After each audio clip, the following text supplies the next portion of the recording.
बच्चों अपनी आज बुक पेटल्स का चैप्टर 9 मैरिज लैम्प जो कि एक कविता है, पोएम है, उसको पढ़ेंगे और आपको उसका अर्थ बताएंगे और हम लोग सीखेंगे। तो सबसे पहले पाठ को पढ़ने से पहले हम लोग कठिन शब्दों को जानते हैं, जो हार्ड वर्ड्स है और उसकी मीनिंग है, उसका प्रोनाउंसिएशन जानते हैं। तो मैंने पैराग्राफ वाइज सारे जो कठिन शब्द हैं उसका अर्थ मैंने लिख दिया है, तो मेरे साथ आप लोग दोहराइए। प्रोनाउंसिएशन भी लिखा है, उसका अर्थ भी लिखा है। तो पहले पैराग्राफ से शुरू करते हैं हम लोग। पहला शब्द है आपका LITTLE, लिटिल। लिटिल मीन्स दूसरा है LAMB, लैम्ब। लैम्ब मीन्स मेमना, भेड़ का बच्चा। हमारा चैप्टर ही 9 है मैरिज लैम्प। मैरी एक छोटी सी बच्ची है और उसके पास एक भेड़ का बच्चा है, ठीक।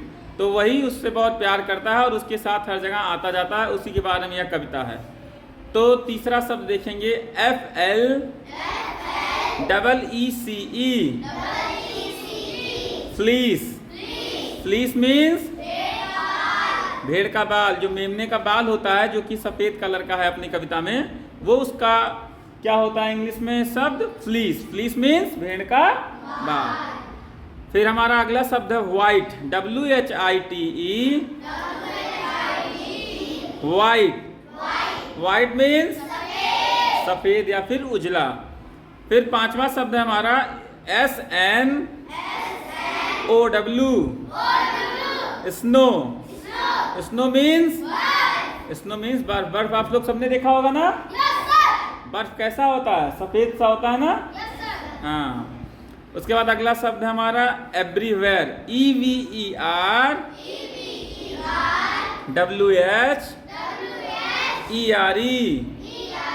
एवरीवेयर। एवरीवेयर मीन्स होता है जहां कहीं या फिर सभी जगह। अगला शब्द है हमारा THAT, दैट माने वाह। इसका जो एक दूसरा शब्द होता है वो होता है दिस, THIS, दिस माने क्या होता है? यहाँ या यह, ठीक है। अगला शब्द है वेंट, WENT, वेंट माने जाना या गया। फिर अगला शब्द है हमारा श्योर, SURE, श्योर मीन्स जरूरी, पक्का या फिर निश्चित। श्योर मीन्स जरूरी। श्योर मीन्स कहते नहीं, ये काम श्योर होना चाहिए, मतलब ये काम पक्का कर लो या ये काम जरूर है, जरूरी करना है, ठीक है बेटा। अब बेटा हम मैरिज लैम्प के दूसरे पैराग्राफ को देखते हैं जो उसके कठिन शब्द हैं। इसको करने के बाद हम लोग कविता पढ़ेंगे और उसका अर्थ जानेंगे। तो इस कठिन शब्द है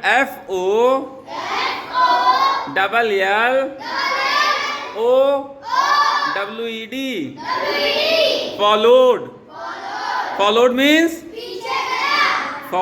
पीछे गया। मतलब जो पीछा करते हैं लोग कहते हैं नहीं हमको फॉलो कर रहे हैं, तो फॉलोड मीन्स पीछे गया। फिर अगला शब्द है HER, हर मीन्स उसके या फिर उसका। लड़कियों के लिए जैसे शी यूज होता है, लड़कों के लिए ही यूज होता है। तो लड़कियों के लिए जैसे सी यूज होता है वैसे ही हर यूज करते हैं। हर मीन्स क्या हो गया? कोई लड़की है तो कहा जाएगा हर मीन्स उसका या उसके, है ना। जैसे कहा जाएगा मैरी का मेमना है तो कहा जाएगा, अगर मैरी नाम ना लिखा जाए, हर लैम मतलब उसका मेमना। अगला शब्द है हमारा स्कूल, SCHOOL,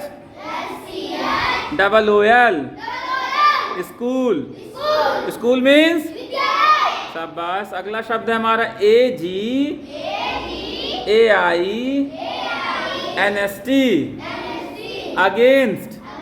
अगेंस्ट मीन्स खिलाफ या के विरुद्ध। मतलब जैसे किसी चीज के हमें विरुद्ध जाना है, कोई चीज हमें पसंद नहीं तो उसके खिलाफ जाना है, तो क्या बोलते हैं? अगेंस्ट। अगेंस्ट मीन्स खिलाफ या फिर के विरुद्ध।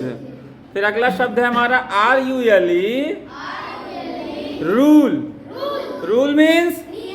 रूल मीन्स नियम, शाबाश। अगला शब्द है हमारा MADE, मेड, मेड मीन्स या निर्मित। मेड मीन्स क्या बेटा, बनाया या जैसे किसी चीज को बनाया, जैसे कुर्सी बनाई गई ना बेटा, ये कुर्सी है ना, तो इसे क्या कहेंगे हिंदी में, बनाया। या फिर ये मेड, मेड फ्रॉम वुड, मतलब किससे बनी है ये, लकड़ी से। फिर अगला शब्द है हमारा जो कि आप लोग हैं, CHILDREN,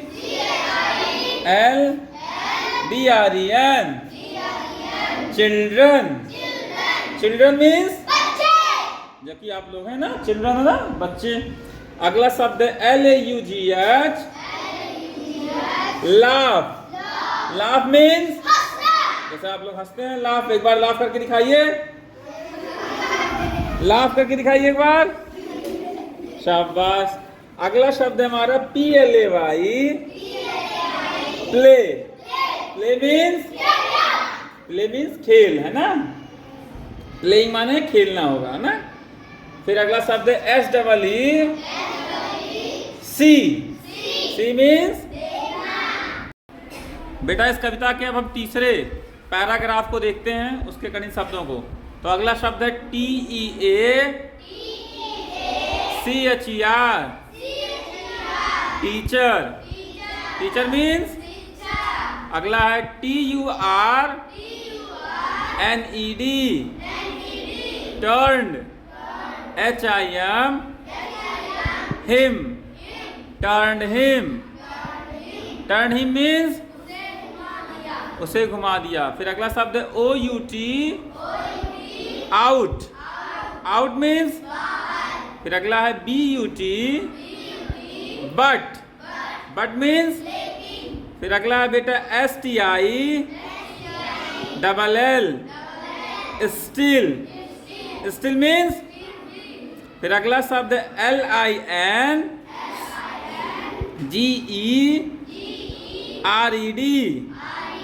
लिंगर्ड।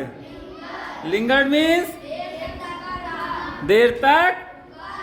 सब लोग पढ़िए बेटा। फिर है NEAR, नियर। Near means. फिर अगला है बेटा WAITED, वेटेड। वेटेड मीन्स जैसे आप लोग किसी का इंतजार करते हैं, प्रतीक्षा करना, उसको इंग्लिश में बोलते हैं वेट करना। और वेटेड मतलब इंतजार किया या फिर प्रतीक्षा किया उसने, ठीक। फिर अगला शब्द है PATIENTLY,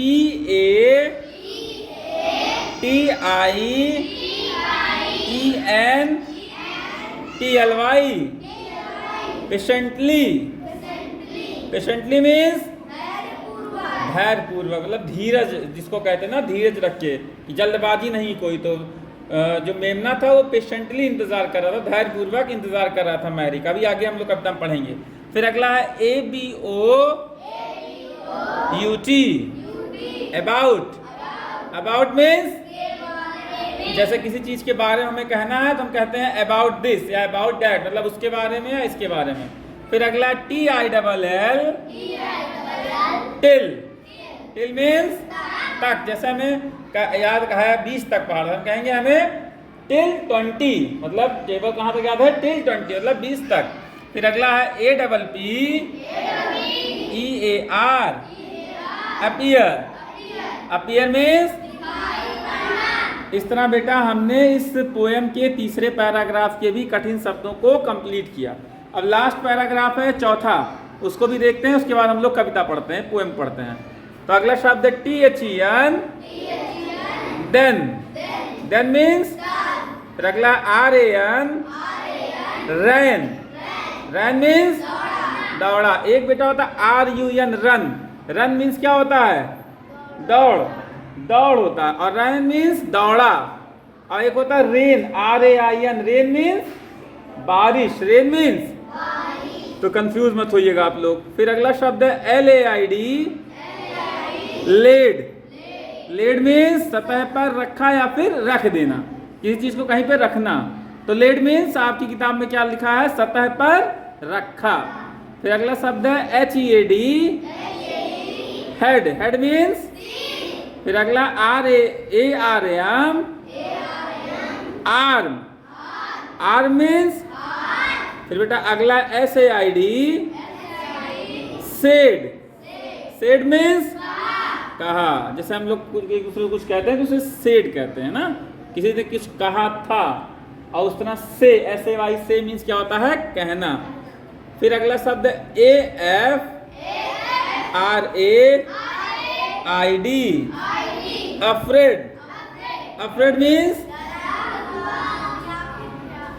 भयभीत, मतलब किसी को डर लगा हुआ है या कोई डरा हुआ है, भयभीत है कि तो क्या बोलते हैं उसके लिए, क्या शब्द है, अफ्रेड। क्या है बेटा, AFRAID, अफ्रेड। अफ्रेड मीन्स डरा हुआ है, भयभीत। अगला है KEEPME,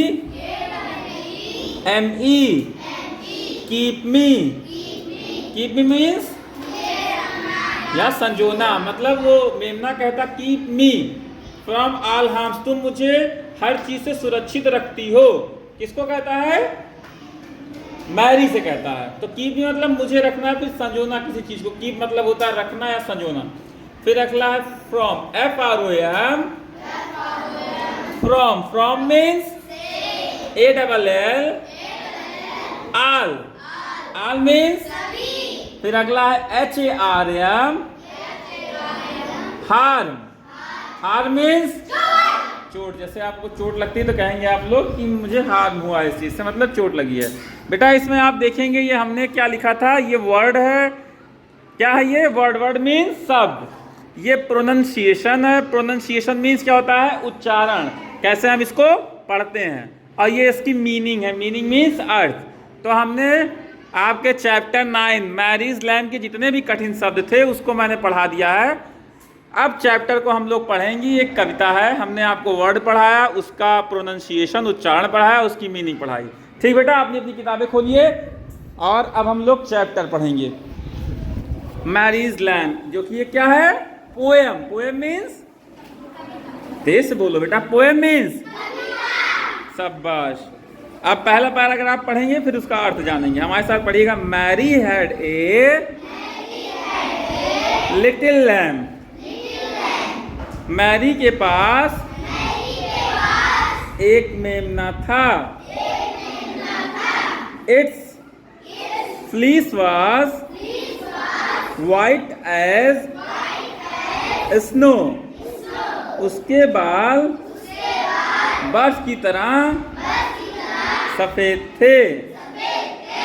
and everywhere that Mary went the lamb was sure to go. और जहां कहीं भी मैरी जाती थी वह मेमना निश्चित उसके पीछे जाता था। अब सुनो बेटा इसका हिंदी में। मैरी के पास एक मेमना था, उसके बाल जो हैं वो बर्फ की तरह सफेद थे, और जहां कहीं भी मैरी जाती थी वह मेमना उसके पीछे जाता था, निश्चित जाता था जरूर। अब अगला पैराग्राफ मेरे साथ पढ़िए। पहला समझ में आ गया बेटा? जो हमने कठिन वर्ड पढ़ाए हैं उसी का सारी मीनिंग इसमें आ रही ना, अब आप लोग अच्छे से पढ़ सकते हैं। दूसरा पैराग्राफ देखेंगे। He followed her to school one day. एक दिन वह उसके पीछे स्कूल तक गया। किसके पीछे? मैरी के। That was against the rule, जो नियम के विरुद्ध था। किसके नियम के विरुद्ध? स्कूल के नियम के विरुद्ध था। अगली line. It made the children laugh and play to see a lamb at school, जिसके कारण सभी बच्चे स्कूल में एक मेमने को देखकर हंसे और खेलने लगे। तो इसको फिर से देखते हैं पूरा हिंदी में। एक दिन वह मेमना मैरी के पीछे स्कूल तक चला गया, जो स्कूल के नियम के विरुद्ध था। और एक मेमने को स्कूल में देखकर सारे बच्चे क्या करने लगे, हंसने और खेलने लगे। तीसरा पैराग्राफ बेटा देखेंगे, साथ में पढ़ेंगे। And so the teacher turned him out, और इसलिए शिक्षक ने उसको बाहर निकाल दिया। किसको बाहर निकाल दिया बेटा? मेमने को। शाबाश।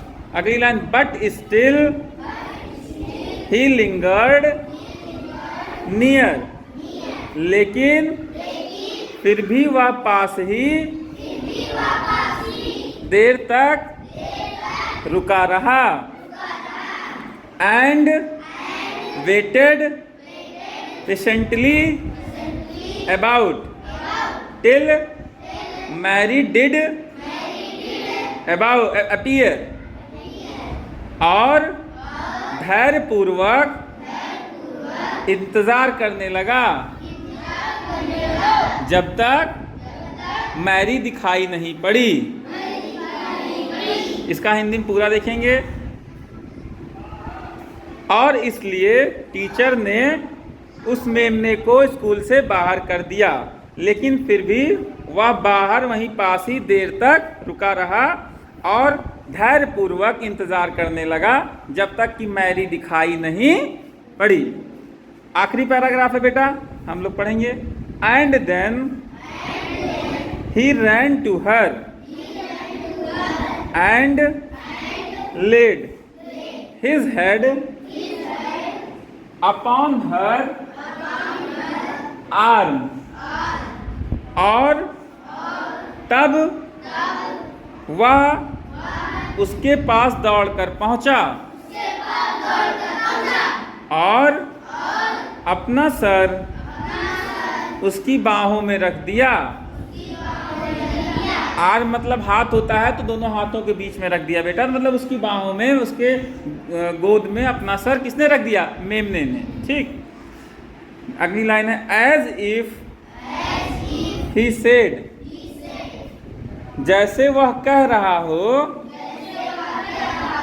आई एम नॉट अफ्रेड, मुझे डर नहीं लगता है। You will keep me from all harm, तुम मुझे सभी मुसीबतों से बचा लोगी या बचाती हो। तो इस तरह से आखिरी पैराग्राफ में है, हिंदी में हम बताते हैं आपको। और वह उसके पास दौड़कर पहुंचा और उसने अपना सिर उसकी बाहों में या गोद में रख दिया, जैसे मानो वो कह रहा हो, मैं किसी से नहीं डरता हूँ, क्योंकि you will keep me from all harm, तुम मुझे सभी मुसीबतों से बचा लोगी। कौन कह रहा है? ये मेमना। ऐसा लगा जैसे वो जब उसके गोद में सिर रखा उसकी बाहों में, तो वो ऐसा कह रहा हो मैरी से। तो बेटा समझ में आया पाठ? जो कठिन शब्द लिखाए हैं उसको आप लोग याद करेंगे तो उससे और आसान होगा, और आप इसे पढ़ भी पाएंगे और इसका अर्थ आप बता भी लेंगे और इसके क्वेश्चन आंसर भी सॉल्व कर लेंगे। ठीक बेटा।